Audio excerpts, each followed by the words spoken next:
पर्यावरण किया, परिवार है, तो ये व्यवहार का पूर्ण रूप से स्त्री शरीर में त्याग करके फिर ऐसे ठीक नहीं। आप संसार को स्वीकार किए हैं तो अपने कर्तव्य का पालन करने के लिए अपने पति को अनुकूल कीजिए, फिर वृंदावन का आश्रय वास ये स्वीकार कीजिए।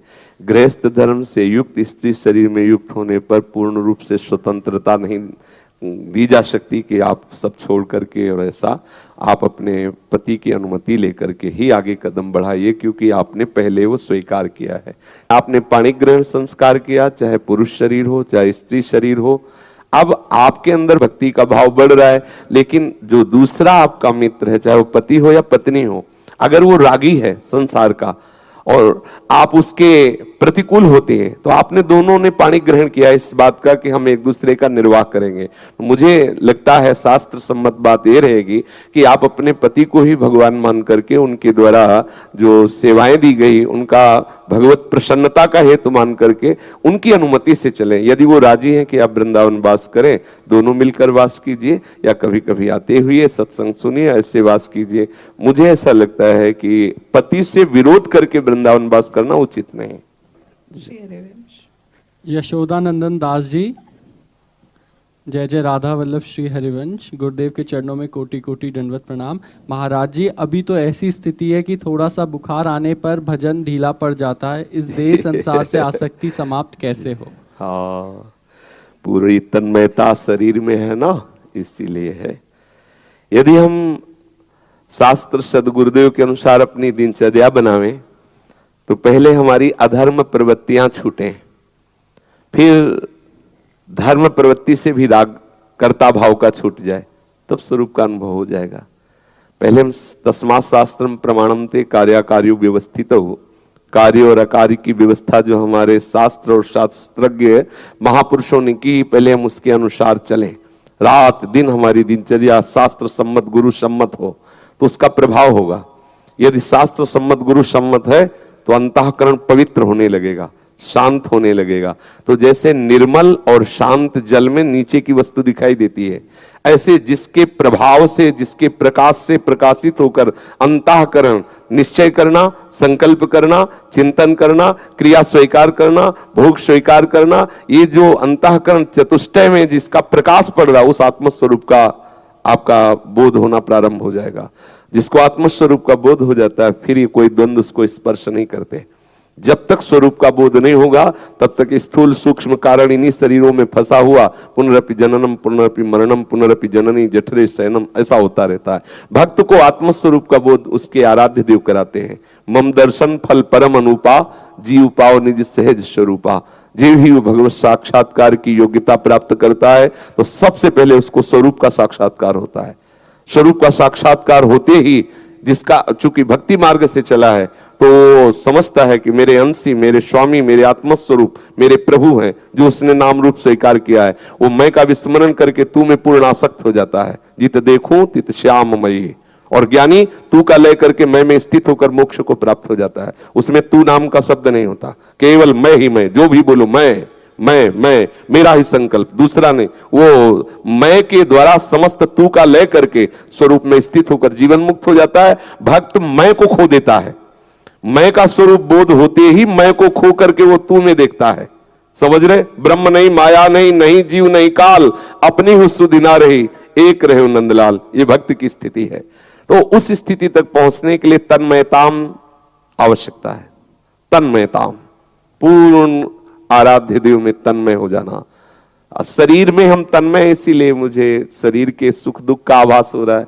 प्रभु में तन्मय होंगे तो प्रभु निर्विकार सच्चिदानंद है, तो हमारी स्थिति सच्चिदानंद में रहेगी तो कोई विकार स्पर्श नहीं करेगा। तब तक के लिए हम सावधानी पूर्वक सहते हुए धर्मयुक्त चेष्टाएं करते हुए भगवत प्रसन्नता के लिए सारी चेष्टाएं हो और भगवत स्मरण हो तो वो कृपा कर हमारी बुद्धि में योग प्रदान कर देते हैं। भगवान नहीं कहते मच्चित्ता मदगत प्राणा बोधयन्तः परस्परम कथयन्ति च माम नित्यम तुष्यन्ति च रमन्ति तेषां सतत युक्तानां भजताम प्रीति पूर्वकम ददामि बुद्धि योगम तम येन मामुपयान्ति ते। मैं बुद्धि योग दे देता हूं, भगवान वो बोध प्रदान कर देते हैं, वो ज्ञान प्रदान कर देते हैं। श्री कृष्ण जी जब बोध प्रदान करते हैं तब फिर उसमें माया का प्रभाव नहीं जाता। अपने बोध जिससे प्राप्त करने के लिए चेष्टा करते तो माया का आक्रमण होता रहता है, लेकिन जो सतत भजन करता है, भगवत लीला गुणानुवाद गायन श्रवण आदि, तो उसके हृदय को प्रभु अपने तत्व ज्ञान से भर देते हैं। और जब प्रभु योग करा देते हैं, अभी हमारी बुद्धिमानी तो है लेकिन बुद्धि योग नहीं। बुद्धि में बहुत चतुरता है, बुद्धि में बहुत प्रवीणता है, लेकिन योग नहीं। योग का तात्पर्य है हर समय प्रभु में स्थिति होना। जैसे बुद्धि का कार्य निश्चय करना, अगर वो योग से युक्त है तो उसका निश्चय एकमात्र सर्वम कलमिदम ब्रह्मणे नानास्ति किंचन वासुदेवास्वरम, ये निश्चय, ये योग हो गया।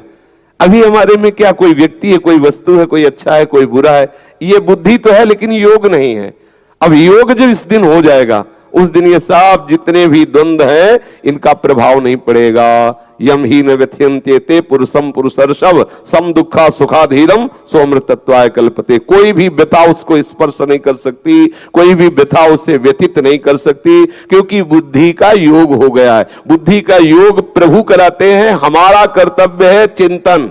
तेसाम सतत युक्तानाम भजताम प्रीति पूर्वकम, प्रेम पूर्वक हम नाम जप करते रहे, प्रभु का स्मरण करते रहे, क्योंकि भक्ति मार्ग से वो कृपा करेंगे, हमारे हृदय में ज्ञान प्रदान कर देंगे। जिस समय ज्ञान प्राप्त हो जाता है फिर कोई उसे फंसा नहीं सकता। जैसे बाहर रस्सी टेढ़ी मेढ़ी पड़ी हो और अंधकार हो तो दूर से लगेगा सांप है, फन फुफकार कर आ रहा है, लेकिन जिस समय प्रकाश हुआ पता चला कि रस्सी, सारा भय खत्म। ऐसे एकमात्र ब्रह्म, एकमात्र भगवान है, दूसरा नहीं है। लेकिन हमें दूसरा दिखाई दे रहा है, अंधकार है ना, अज्ञान अंधकार। तो गुरु कृपा से, शास्त्र कृपा से जब हमें ज्ञान का प्रकाश प्राप्त होता है, ये अंधकार नष्ट होता है, तो एकमात्र मेरा प्रीतम ही है, ऐसा बोध होते ही सब द्वंद्वों से मुक्त हो जाता है, कोई प्रभाव नहीं पड़ता। जैसे आप स्वप्न में जब थे तो स्थूल शरीर का कुछ भान था क्या? स्वप्न में जब हम होते तो हमें यह भी भान नहीं होता कि हमारा कोई स्थूल शरीर भी है, बिल्कुल भान नहीं। जब हम जगते हैं तब हमें स्वप्न का शरीर झूठा लगता है, स्थूल सच्चा लगता है, लेकिन जब स्वप्न में होते हैं तो स्थूल का बिल्कुल भान ही नहीं होता। ऐसे ही ब्रह्मबोध संपन्न महापुरुष को शरीर से बिल्कुल राग नहीं, शरीर की बिल्कुल स्मृति नहीं, चेष्टाएं सब यंत्रवत होती रहती, खाना पीना चलना उठना बैठना, लेकिन वो स्वरूप स्थित महापुरुष ऐसे रहता है जैसे स्वाप्निक पुरुष को जागृत शरीर का भान नहीं होता। ऐसे ब्रह्मबोध संपन्न महापुरुष को शरीर का कोई भी राग नहीं रहता, बिल्कुल राग ना होते हुए भी उसको राग आत्मक चेष्टाएं दूसरे को दिखाई देंगी। वो अच्छी चीज को खाते हुए कहेगा अच्छा है, प्रणाम नमस्कार करेगा तो मृदु बोलेगा, वो आपको दिखाई देगा। बुखार है तो कहते हुए शरीर में दिखाई, लेकिन बिल्कुल ऐसे ही नहीं है जैसे स्वप्नावस्था को आप जब प्राप्त होते तो जागृत अवस्था के शरीर का विस्मरण होता है, ऐसे स्वरूप बोध महापुरुष होता है। ऐसी स्थिति प्रभु की कृपा से होती है। हम लगे रहे, उनसे प्रार्थना करते रहे कि हमारा देहाभिमान गलित कर दो प्रभु, हमारे इस देह भाव को मिटाकर स्वरूप स्थित कर दो। अपने यहां स्वरूप को भाव देह से लेते हैं, गोपी भाव, सहचरी भाव, सखा भाव, तो जिस भाव का जो हो, तो हे प्रभु करुणा करो मुझे देह भाव से मुक्त करके स्वरूप भाव तो प्रदान कर देंगे। ददामि बुद्धि योगम, वो प्रदान कर देंगे, वो कृपा। और अगर ऐसा ना हुआ जीते जी तो आप चिंता मत करो, नाम जप कर रहे हो, धर्मयुक्त चल रहे हो, तो अंतिम परिणाम में गोविंद आएंगे। तेषाम अहम समुद्धरता मृत्यु संसार सागर, वो ठेका लेते, मुझे भयभीत होने की जरूरत नहीं, आनंद पूर्वक रहो।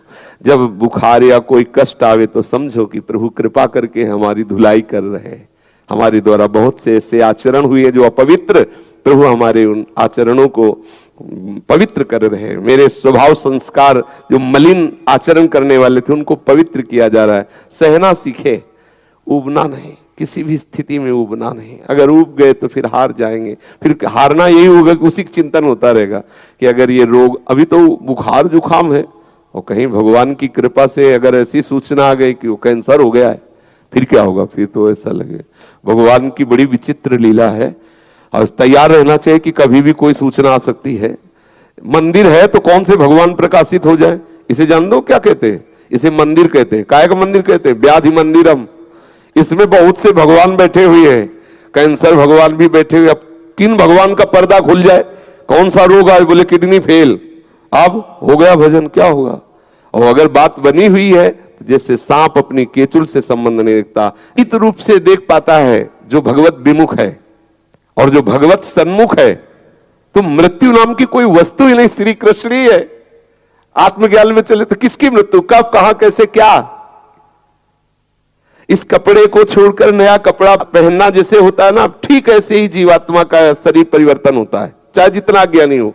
पर ममता अधिक होने के कारण, तन्मयता होने के कारण लगता मैं मरा। जिसे बोध हो गया उसे क्या फर्क पड़ता है? कपड़ा उतारने में क्या फर्क पड़ता है? अगर नया कपड़ा पहनने को मिले, पुराना उतारने को मिले, तो आपको क्या देर लगेगी? कीमती है, बढ़िया है, फौरन उतारो, नया पहनो। तो ये कब? जब आप कपड़ा समझो, लेकिन तन्मयता उसमें है और आगे अच्छा कीमती मिल नहीं रहा और आपको पता भी नहीं मिलेगा कि नहीं मिलेगा, कौन सा मिलेगा, कहां मिलेगा, तो घबरा जाता है, क्योंकि इसी शरीर से सुख भोग कर रहा था, इसी में आसक्ति किए हुए है। भजन परायण रहो, भजन से ठाकुर जी कृपा करेंगे, ऐसी सामर्थ्य देंगे। आह्लादनी शरण जी जम्मू से, सदगुरुदेव भगवान के श्री चरणों में कोटि कोटि नमन।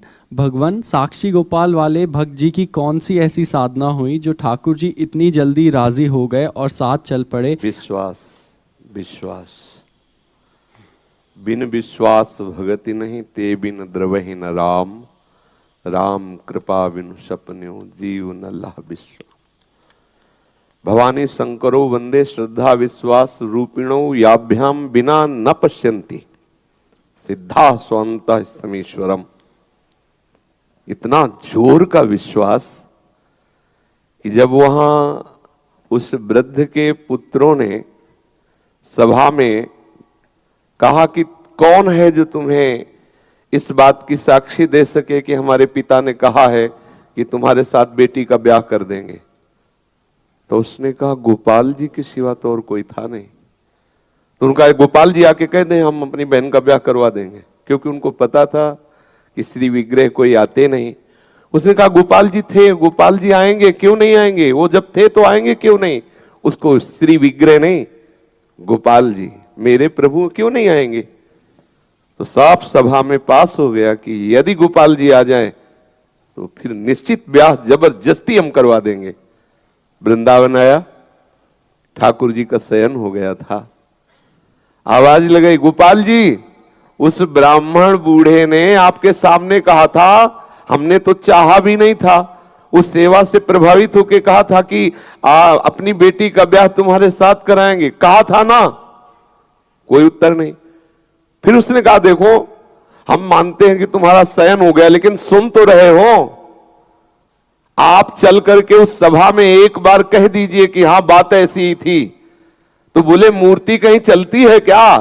तो बोले बोलती है क्या मूर्ति? ठाकुर जी फंस गए। ठाकुर जी अंदर से आवाज दी, कहीं पागल हो, मूर्ति चलती है? तो बोले कहीं मूर्ति बोलती है क्या? ठाकुर जी निकल आए बाहर। उसका विश्वास, प्रहलाद जी कह रहे हैं हिरण्यकश्यप से कि इस तलवार में भी मेरा हरि है, तुम्हारे में भी मेरा हरि है, इस खंभे में भी मेरा हरि है। कहां तेरा हरि इस खंभे में है? प्रकट हो गए नरसिंह रूप से।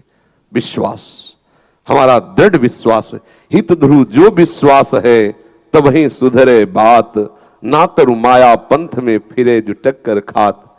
जिस समय हमें सदगुरुदेव के वचनों पर विश्वास, शास्त्र के वचनों पर विश्वास, भगवत सत्ता पर विश्वास, तो निश्चित उसे भगवत तत्व का बोध हो जाता है, भगवत साक्षात्कार हो जाता है। हमें विश्वास नहीं है, हमारे अंदर विश्वास की कमी है। उसी को जागृत करने के लिए हम श्रद्धायुक्त साधन परायण हैं। जिस दिन विश्वास हो गया तो कहीं बाहर कुछ प्राप्त करना नहीं है। हमारे विश्वास के उत्पन्न होते ही मुझे पता चलेगा कि सब यहीं विराजमान है। हमारा स्वरूप हमारे प्रीतम बने हुए हैं, जो हमारा आत्म स्वरूप है, जिसे हम भगवान कहते हैं, उसे ज्ञानी जन आत्मा कहते हैं, वही तो है। मेरा स्वरूप वही तो बना हुआ है। हमें ये बात का विश्वास नहीं है ना, हम अपने को शरीर मान करके और विचरण कर रहे हैं, नानात्व में आनंद की अनुभूति नहीं, द्वंद्वों में फंसे हुए। विश्वास हो जाए तो गुरु वचनों पर विश्वास हुआ कि मोक्ष मूलम गुरु कृपा, वो मुक्त ही है, ऐसा उसको अनुभव हो गया। हमारा जो स्वरूप है ना कभी बंधा था, ना बंधा है, ना बंधा रहेगा। यद्यपि मृषा पर छूटति कठिनाई। क्यों? विश्वास नहीं हो रहा। हमें लगा हमें कोई बांधे हुए है, ये नानात्म सत्य है। उसने दृढ़ निश्चय कर लिया कि गोपाल जी है का निश्चय हुआ, आस्तिकता प्रबल हुई कि भगवान श्री विग्रह के रूप में नहीं रह सके, साक्षात प्रकट होना पड़ा। बस है का साक्षात दृढ़ता पूर्वक वर्ण कर लिया तो भांग के सिलबट्टे से ठाकुर प्रकट हो गया। है का दृढ़ता पूर्वक भाव कर लिया तो सिलपिल्ले बाई के पत्थर के टुकड़े से ठाकुर प्रकट हो गए। है का विश्वास पूर्वक वर्ण कर लिया तो कुत्ते से नामदेव जी ने ठाकुर को, भूत से ठाकुर को प्रकट कर लिया, क्योंकि सर्वत्र वही है, उसके सिवा कोई है नहीं। ये हमें विश्वास की जागृति करनी है, इसीलिए साधना कर रहे हैं। विश्वास जागृत हो गया तो ये नानात्व तो नहीं दिखाई देगा, एकमात्र वही परम तत्व है। ईसा आवास्य विदम सर्वम यत् किंचे जगत्याम जगत। कोई कण ऐसा नहीं जो मेरा भगवान न बना हो, मेरा ब्रह्म न हो, वो सब रूपों में विराट। पर हमें कहां विश्वास हो रहा? अगर विश्वास हो जाए तो झगड़ा खत्म हो गया ना। राग द्वेष, लाभ हानि, मान अपमान, निंदा स्तुति, ये सब अविश्वास का लक्षण है। हम उस परम तत्व पर विश्वास कर लें कि सौम्य मेरा प्रीतम है, तो क्या हम प्रीतम से मान चाहेंगे? क्या प्रीतम का अपमान करेंगे? या प्रीतम के द्वारा की हुई चेष्टा कोई अपमानजनित लगती है क्या? तो हम फंसे तो द्वंद्व में, क्योंकि हमें विश्वास नहीं कि मेरा प्रभु सब रूपों में है। विश्वास जागृत करो। जैसे जैसे विश्वास बढ़ता जाएगा वैसे वैसे आप प्रभु के समीप होगे, वैसे वैसे